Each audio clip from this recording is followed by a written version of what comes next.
And the top stories from BBC Wiltshire News this morning. Tributes are pouring in for the Oscar-winning actor and comedian Robin Williams. He was found dead at his home in what police say they believe to be a suicide. Of course, one of his earliest, and for many of us, best-known roles was on the television programme Mork and Mindy. Nano, nano. Mork calling Orson. Come in, Orson. Mork calling Orson. Come in, you boob-tubness. Is that you, Mork? Oh, yes, sir. Talk about your bad connections here. Woo. One of the phrases that's trending on Twitter this morning, following the news of the death of Robin Williams, no surprise, hashtag #NanoNano. Cindy Bagel was one of the writers on Mork and Mindy, and she's on the line to me from America now. Cindy, good morning to you. Good morning to you, Graham. Morning. When did you hear this awful news? Oh, I actually read about it on Facebook, I'm ashamed to say. I was on Facebook and I saw somebody put that and I thought it was a joke. What did you feel? How did you feel when it was confirmed as not a joke, when it was confirmed as real? I'm stunned. It's very hard for me to believe that he would take his life. I can't believe that.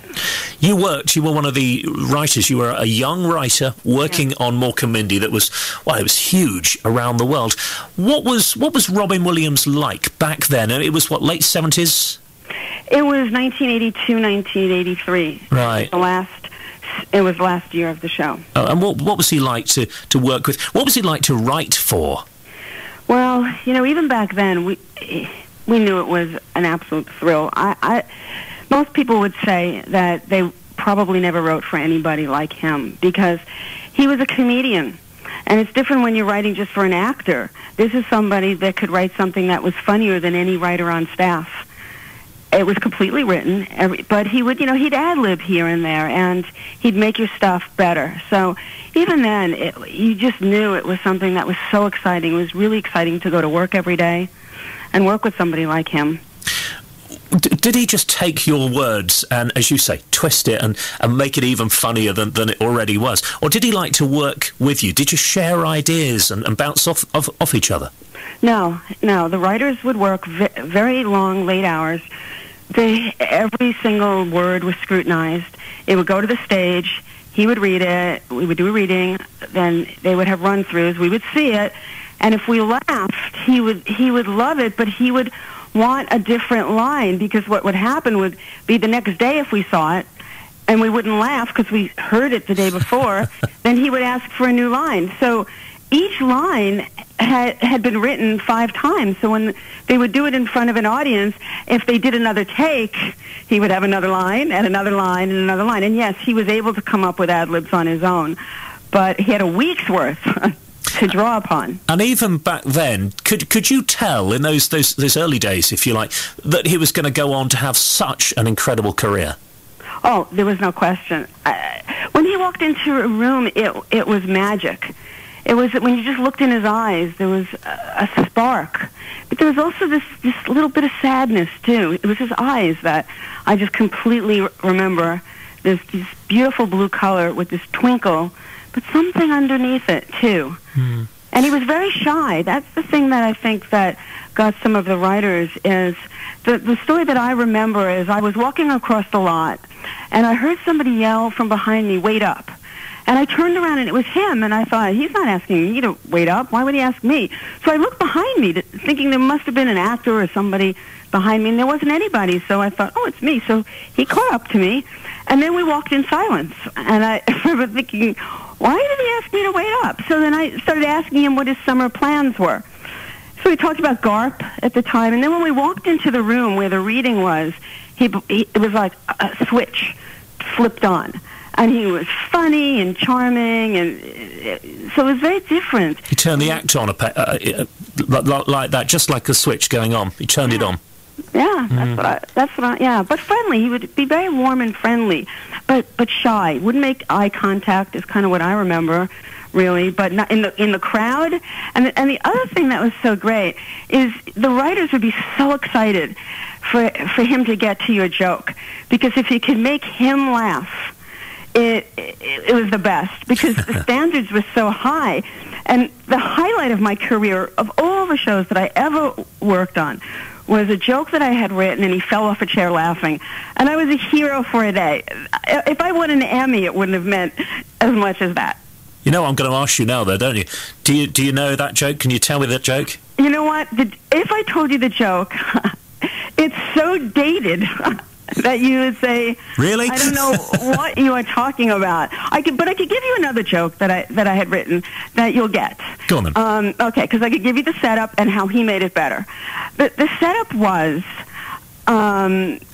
we needed Mork to enter after Mindy, like 5 minutes later. So she needed to come in with somebody, and then he needed to be with this other guy, the husband, parking the car. That's the setup. So you had to have a reason why Mork hasn't come up there. So we pitched on that maybe for hours. Sometimes on that show, it was so joke heavy, we would pitch for hours. So finally, I remember I pitched this joke, and it was, where's Mork? And when he comes in, he says, I had to stay in the car and listen to the last na-na-na-na of Hey Jude. So when he read the joke, the immediate thing that he started to do is, of course, sing na na na. You know that. Yep. That's the kind of thing that he just would make it alive. Yeah. And so it's not a great joke now, but back then it worked. No, I get it. Barack Obama, who's been leading the tributes, the President of the United States of America, leading these tributes, as he said, he had this skill to bring such joy into people's lives, to make them laugh uncontrollably, but also to make people cry with his performances. This is a huge question, but how do you think Robin Williams will be best remembered? Well, it's interesting that you said that, because the one thing that we knew on that show is that he was Juilliard trained. And people think that he was a comedian, and he was. But he studied with John Houseman, and so drama was really his thing. And what happened was, on our last episode, he was very upset about the show being canceled. And they had this scene where Mork has come out, and he's saying, he's an alien. And everybody was crying, and including him, doing that scene. But we also knew what was behind that, and that was, I think, also his beauty. The comedy was what people remember him for, but the thing that was underneath it was so beautiful and deep, and there was this sadness too. So, I guess you would say he was really human, and if he can make somebody laugh and you can make somebody cry, there aren't very many people that you can get both. You get one or the other. I'm going to go home tonight, and I don't know which one yet, but I'm going to choose during the day one of his films and just sit and watch that tonight and enjoy it. Cindy, I'm thrilled to talk to you. I'm just sorry it's under these circumstances. I know. When you were playing your clips, I started feeling like I was going to cry. That was the Mork and Mindy thing for me when I just heard that. It was like, I feel very sad, but that got me. Absolutely. Cindy Bagel, thank you so much for being on BBC Wiltshire.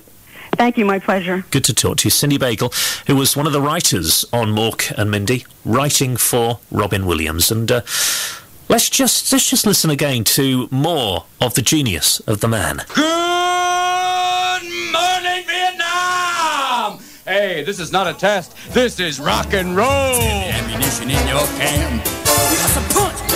Yahoo and house. All you gotta do is rub that lamp. And I'll say, you've never looked at a woman and been totally vulnerable. Known someone that could level you with her eyes.